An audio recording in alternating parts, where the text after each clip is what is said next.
사람은 누구나 사람들의 주목을 받고 싶고 어디에서나 주연의 역할을 하고 싶어 합니다.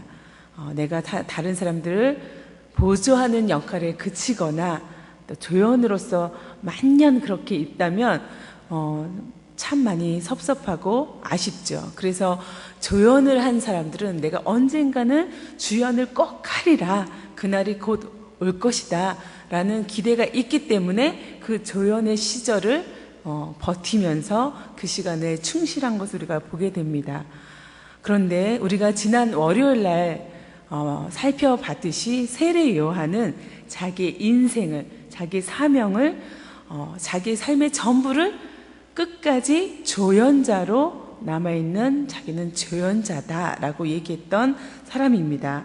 왜냐하면은 바로 주연이 되실 분, 예수 그리스도, 그분이 바로 하나님의 나라를 가져오시는 분으로 나는 그가 가시는 길을 준비하는 자로서, 그리스도를 증언하는 자로서 그 일을 충실하게 감당하는 것, 그것이 자기의 사명으로 분명히 보았기 때문입니다. 그런데 오늘 이러한 그를 또다시 흔들어 놓을 법한 그런 일이 생겼습니다. 바로 세례 요한을 따르던 추종자들, 제자들이라고 말한 사람들과 유대인이 논쟁을 벌였기 때문입니다. 그리고 그 논쟁의 어떤 결과를 가지고 세례 요한에게 와서 질문을 했기 때문입니다. 그 논쟁의 주제는 바로 이 세례와 관련해서 정결의식, 깨끗하게 받는 그 의식에 대해서 논쟁을 벌인 것이고, 그 논쟁은 여기에서 무엇을 가지고 논쟁했다고 말하고 있지는 않지만 우리가 추측하건대 그 당시에 세례 요한이 주었던 그 세례가 어떤 의미가 있고 효력이 있는지, 또 그 세례가 다른 이들이 베푸는 바리새인들이나 에스네파에 속한 사람들이 주는 그 세례와 어떻게 질적으로 다른지, 결정적으로는 저 세례를 주는 또 다른 한 사람, 바로 예수 그리스도가 세례를 베풀기 시작하면서 그 세례를 베푸는 그 예수 그리스도의 세례와 요한의 세례가 어떻게 다른지, 어느 것이 더 확실한 근거를 갖고 있는 세례인지 논쟁이 벌어진 것입니다. 그런데 이 논쟁은 우리가 아까도 앞에서 읽은 것처럼 이렇게 사람들이 얘기하고 있습니다. 그들이 요한에게 가서 이르되 랍비여, 선생님과 함께 요단강 저편에 있던 이, 곧 선생님이 증언하시던 이가 세례를 베풀매 사람이 다 그에게로 가더이다. 예수님께서, 세례 요한이 예수 그리스도를 증언했었는데, 세례 요한이 증언했던 그분이 이제 세례를 베풀기 시작하면서 많은 사람들이 세례에게서 세례를 받고자 나왔던 그 사람들이 세례 요한이 아니라 이제 더 이상 그를 찾는 것이 아니라 예수 그리스도에게로 옮겨간다는 것을 얘기하고 있습니다. 사람이 다 그에게로 가더이다. 이 말은 결국은 세례 요한과 예수 사이에 미묘한 경쟁을 불러일으키는 말이 되었습니다.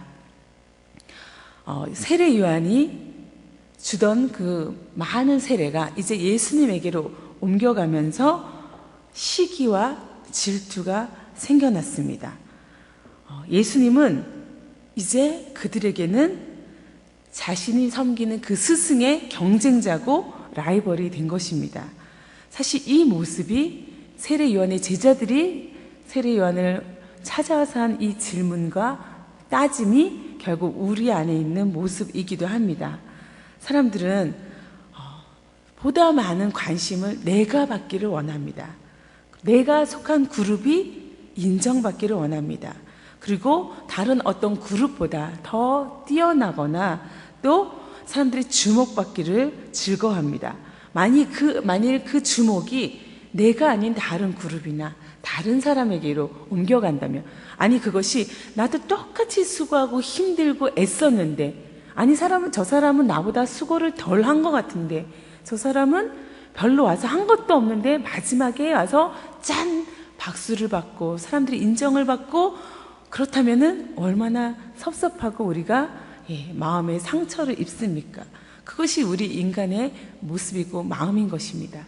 그들도 똑같이 이런 마음을 품었고 이것을 세례 요한에게 와서 투정한 것입니다. 세례 요한의 제자들에게 보기에는 예수는 오히려 세례 요한에게 빚을 진 사람이고 감사해야 될 사람이었던 것입니다. 그런데 이제 그는 오히려 경쟁자로서 세례 요한에게 왔던 그 많은 사람들을 빼앗아가는 그런 사람으로 비춰졌던 것입니다. 그런데 세례 요한의 답을 보십시오. 그 세례 요한은 그 제자들의 잘못된 시각을 고쳐주고자 이렇게 증언하고 있습니다. 27절과 28절에 이렇게 세례 요한이 대답해서 말하기를 만일 하늘에서 주신 바 아니면 사람이 아무것도 받을 수 없느니라. 내가 말한 바 나는 그리스도가 아니요 그는 그의 앞에 보내심을 받은 자라고 한 것을 증언할 자는 너희니라. 세례 요한은 자신의 사역이 이제 끝나가고 예수님이 그 사역의 중심이라는 것을 다시 한번 말하고 있습니다. 예수의 모든 사역이 바로 하나님으로부터 하늘로부터 기원을 두고 있다는 것을 분명히 말하고 있습니다. 그리고 이전에도 여러 차례 말했듯이 자신은 그리스도가 아니라고 분명하게 선언하고 있습니다. 오히려 자기의 제자들에게 예수님이 그리스도이라는 것을 사람들에게 증언하라고 부탁하고 있습니다. 내가 그리스도를 증언한 것처럼 너희도 그를 증언하라고 말하고 있습니다. 너희야말로 내가 말한 바 나는 그리스도가 아니고 그분보다 앞서 보내심을 받은 사람이다 한 말을 증언할 사람이라고 그렇게 이야기하고 있습니다. 세례 요한의 사명이 무엇이었습니까? 그리스도를 증언하는 것이었습니다. 그가 하나님 나라를 가져오고 복음을 선포하는 그리고 생명을 가져오는 구원자인 것을 선포했습니다. 증언했습니다. 이 몫이 세례 요한의 몫으로 그치지 않고 바로 이것이 너희의 몫이다. 너희의 사명이다. 라고 요한의 제자들에게 그 증언자로서의 사명을 다시 이양해주고 있는 것입니다. 우리 역시 그 사명을 받은 사람들입니다. 하나님은 우리에게 그 사명을 오늘 주고 있습니다. 세례 요한은 이 증언자로서의 자신의 신분을 어느 한 비유로 말하고 있습니다. 그것은 바로 신랑의 친구 비유입니다. 29절에 보면은 신부를 차지하는 사람은 신랑이다. 신랑의 친구는 신랑이 오는 소리를 들으려고 서 있다가 신랑의 음성을 들으면 크게 기뻐한다. 나는 이런 기쁨으로 가득 차 있다. 라고 얘기하고 있습니다. 세례 요한은 쉽게 많은 사람들이 이해할 수 있도록 당시 유대의 결혼 풍습을 예로서 들면서 예수님의 신랑으로 나는 신랑의 친구로 그렇게 비유하고 있습니다. 히브리에서 쇼셰벤이라는 신랑의 친구를 말하는 이 말은요, 신랑과 신부 사이에 중매를 하는 역할을 하는 사람이기도 하면서 신부를 신랑에게 무사히 인도하는 그런 역할을 하는 사람입니다. 또 결혼식에서 신랑의 들러리 역할을 하기도 하고 마지막으로는 결혼 잔치를 주관하는 역할까지 하는 그런 사람입니다.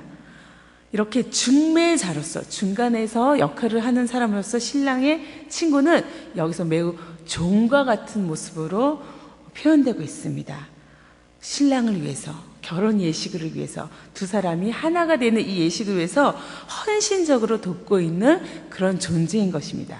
세례 요한은 바로 나 자신이 그런 신랑의 친구와 같은 자로서 나는 그 신부를 신랑에게 이렇게 인도해 줬을 때, 그 결혼 예식이 잘 끝났을 때, 진행될 때 그 기쁨이 충만한 것처럼 나도 이미 기쁨이 충만하다고, 기쁨으로 가득 차 있다고 그렇게 얘기하고 있습니다.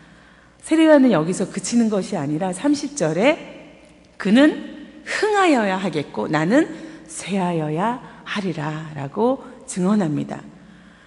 어떤 위대한 이상이나 목표를 딱 앞에 두고 많은 사람들을 그 이상과 목표에 한 마음이 되도록 그들의 마음을 움직이고 또 이끌고 그리고 그 일을 주도하는 일도 굉장히 어려운 일입니다. 그렇지 않습니까? 누구의 마음을 움직인다는 것은 그렇게 쉽게 이루어지는 일이 아닙니다. 그런데 자기를 향해서 막 몰려들고 환호하고 박수치고 손을 흔드는 그 많은 사람들을 향해서 나는 더 이상 못합니다. 저희 한계는 여기까지입니다. 라고 오히려 그 사람들을 뿔뿔이 흩어보내는 일은 너무도 어려운 일입니다. 그 사람들의 박수를 받고 그들의 응원을 받고 그들의 환호를 받을 때 힘이 나고 또 뭔가 할 수 있을 것 같고 그렇지 않습니까?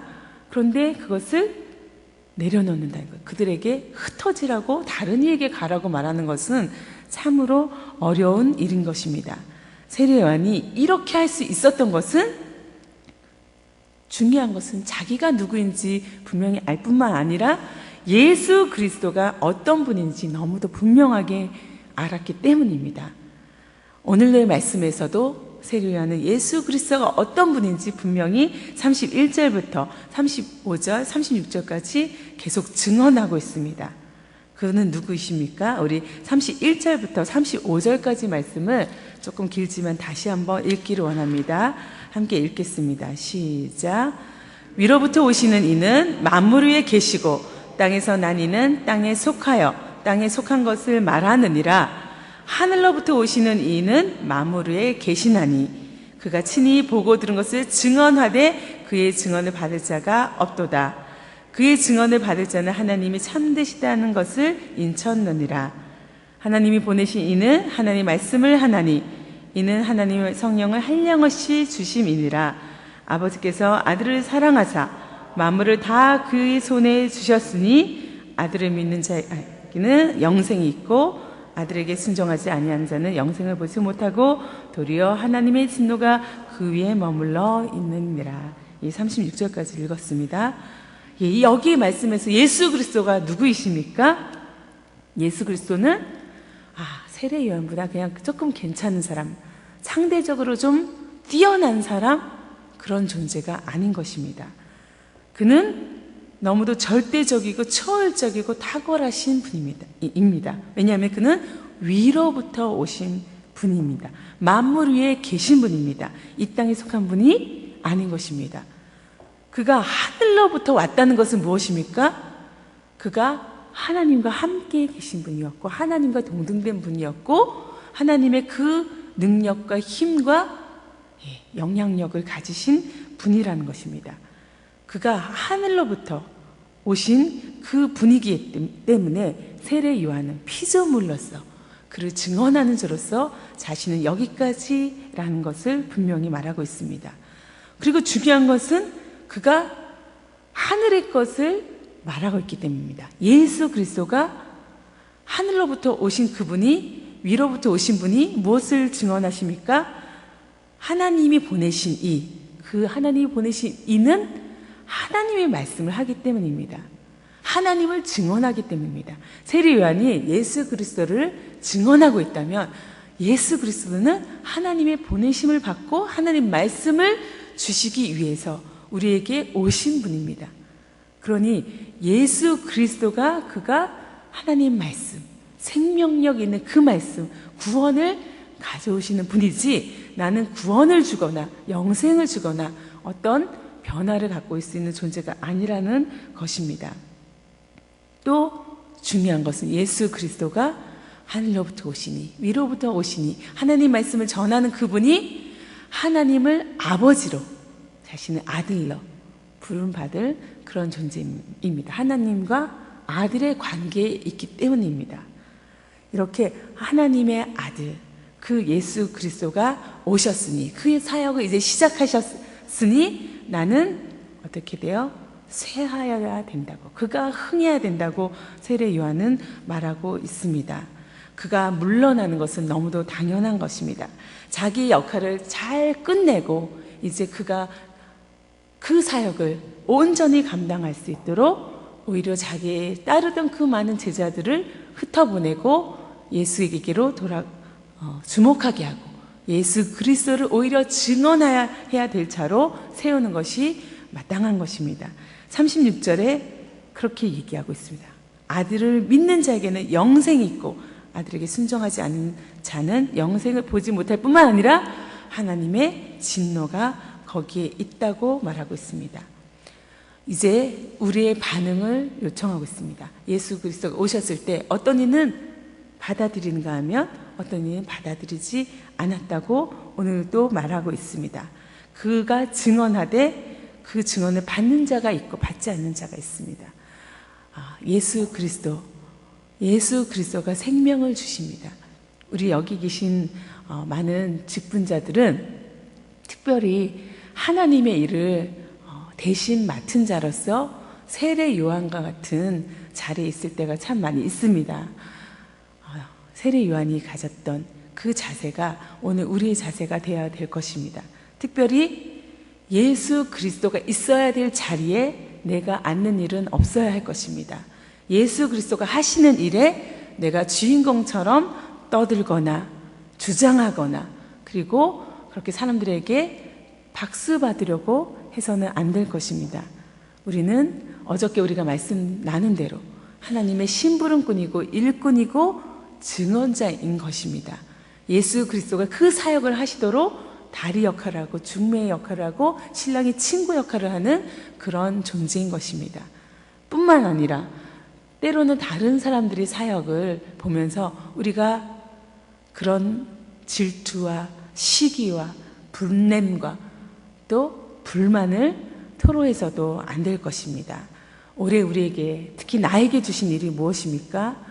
그 일들이 사람들 앞에서가 아니라 하나님 앞에서 하나님이 주신 일로 여길 뿐만 아니라 하나님의 그 일의 주인공이 되시도록 그 일을 마음껏 하시도록 우리는 그 일의 다리가 되고 그 일의 일꾼으로 신랑의 친구로 온전히 쓰임받기를 간절히 바랍니다.